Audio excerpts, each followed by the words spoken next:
Hi, my name is Wendy Wesley. I'm a registered and licensed dietitian nutritionist. I'm here in my kitchen in St. Pete, Florida. And in my last video, I made a 50-50 quinoa and rice mixture, and it's cooked. It's done. I want to grab it from the stove and show it to you how nice it looks. 20 minutes on the stove, 50% rice, regular short grain, white rice, store brand, nothing fancy, and then quinoa. So half cup of the quinoa, half cup of the rice in 2 cups of water, and 20 minutes, and they both come out perfect. And so this will be the base of a bowl. The reason I'm doing this 50-50 mixture is I'm just getting a lot of pushback from people who are trying to feed families.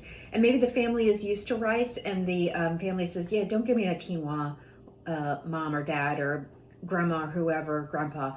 I'm just used to rice and I'm not willing to try something else. So what if we kind of enter the shallow end of quinoa, and what if we mixed it with rice and we did a 50-50 mixture? So this is going to be great. I can use this in a taco. I can mix this with some beans and onions and peppers.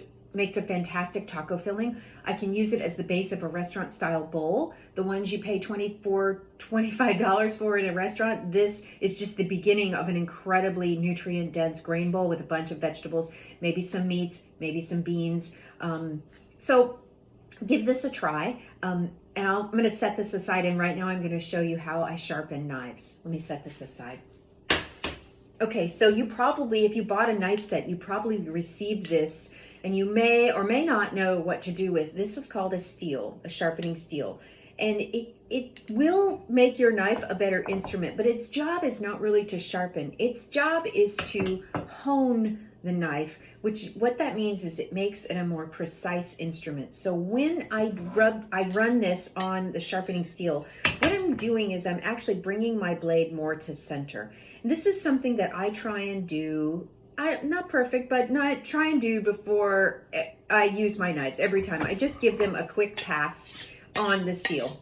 And I'm not going to do this at a 90-degree angle. I'm going to do this at about a 10 or a 20-degree angle. Do you see that angle off of the steel? And what I'm doing is I'm just, like I said, bringing the blade more to center. This is a pretty dull knife because I was cutting pineapples over the weekend, and I dulled all my knives because I was cutting a lot of pineapples, and I really dulled the knives. And I will say nothing dulls a knife like cutting pineapple or cantaloupe or something like that. So so I'm just going to run this on the sharpening steel a couple times on each side, and then every time I cook, I try